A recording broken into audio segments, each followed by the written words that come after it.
Well, hello and welcome to Cultural Lifestyles. We certainly appreciate you taking the time out to talk with us today about this really interesting exhibit that's here at Common Bookstore in downtown Flint. Um, I'd like to first start with introductions, who you are, and just a little bit about yourself as it relates to this exhibit. I can get us started. I'm Sumaya. I'm a researcher, and my work focuses on human rights, so the protection of civilians during armed conflict.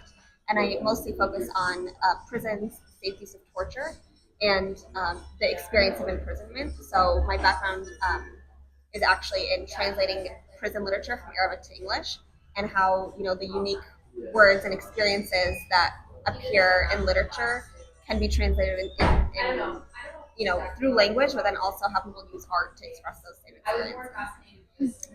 And my name is Sosan. I am actually not from Michigan, but from North Carolina, but I came for this exhibit.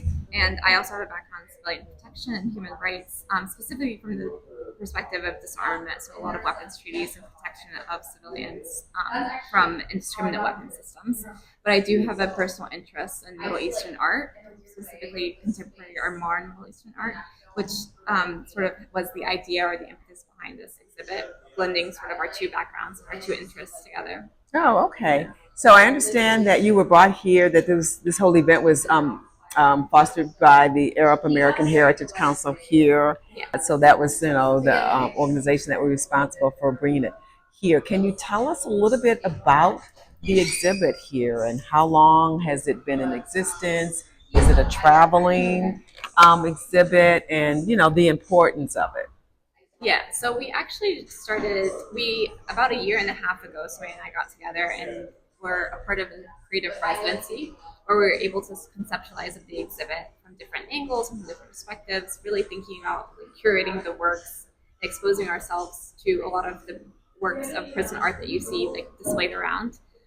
After about a year of that residency, we then decided, we needed to have a physical exhibit. And Sumaya has connections and contacts within the Flint community and also within the Michigan community, which is where the Arab American Center, Cultural Center, Heritage Council, That's okay. came together and really helped us make these connections. And we had about a week ago, we had our first iteration of the exhibit actually at the Arab American Museum in Dearborn. And this was the second part of the exhibit here at Common Bookstore in Flint.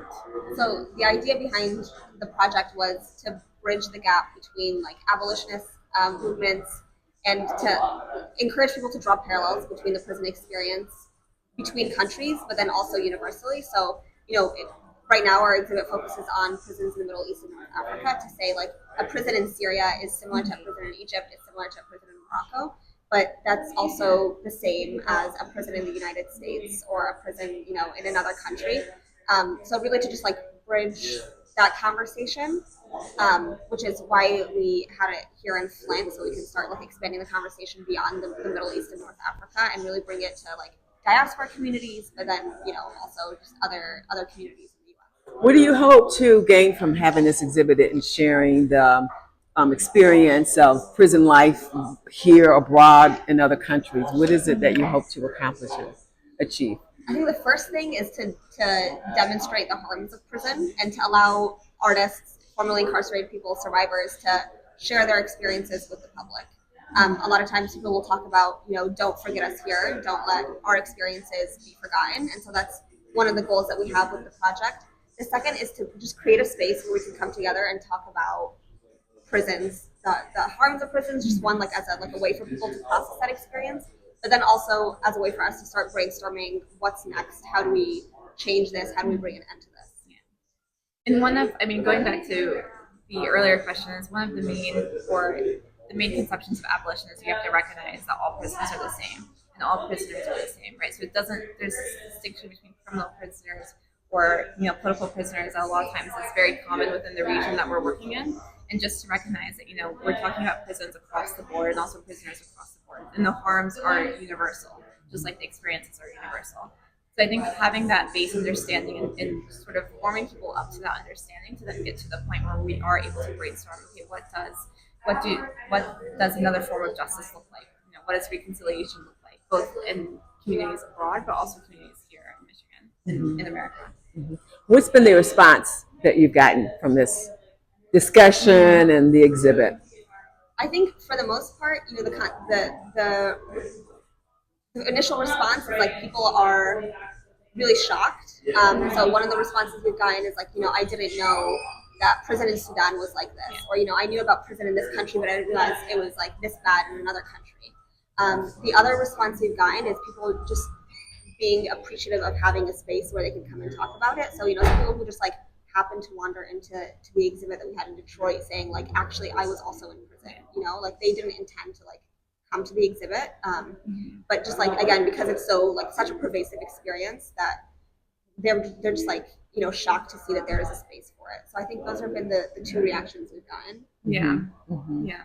Mm-hmm. I think also was one thing that was an interesting reaction, and specifically when we had a Detroit exhibit, people saying like, this art is somewhat sanitized in a way. Like, prison is actually a lot more violent and a lot more brutal. And by having this exhibit, and the pieces that you choose to display don't really represent a comprehensive representation of what prison life is like. Mm-hmm. And that's something that I think we're still working towards and very much trying to think through as curators. And this is only our second iteration, so to speak. So, yeah. When you talk about prison life, and I'm all kinds of images come to mind for me. What would you say are some of the more horrific experiences? Because we all know it's bad, but you said it's worse in some other parts of the world than others. And I guess I'm just kind of looking for a comparison of, because it's all bad, but how bad can bad be? I mean, we can talk. I think what I would want to talk about is like what are the things that people talk about being horrible in every case. So there's like torture in some cases, and there's like testimonies to like read and watch about that. I think every individual's experience is like can be really brutal. But one of the things that people consistently talk about is one, like the pain of being separated from your family. That's one that the individual talks about, but then also that the families talk about, like the burden of you don't know when your loved one is coming home. You have to deal with like a prison system that is trying to shut you out and trying to make it more difficult to like get in touch with your loved one. You bear the burden as a family member of like filling that person, like the role that they filled in your society. Now you have to fill that one. So I think those come up a lot. One of the consistent themes is like the passage of time, the lost time, the torture of the mundane. Being in a place where you can't continue your education, you can't really further, like your life essentially stands still, and you're losing all these years. And I think that comes up a lot and pretty consistently across. Okay. Okay. Is there anything else that you want to say to add to this exhibit that you want our listeners to know? I mean, I think it would be to try to think about your own life and really, what does it mean to be prison impacted? Reflect on your own experience with prison, how it's affected you, and I think really just like recognizing maybe for the first time, like that's not normal, like that shouldn't be a normal form of violence that we're subjected to. So I think that would be what I would ask. And if you don't have any experience with the prison or someone, Yeah, I mean, then I think it's like, do some reading and see where you can get involved. And I think also just going back to one of our main themes that we started off with is like prison everywhere is the same. So like not drawing distinctions between prisons in the Middle East or prisons here in America, that recognize that a system of harm is a system of harm no matter where it's found in the world. well, thank you so much.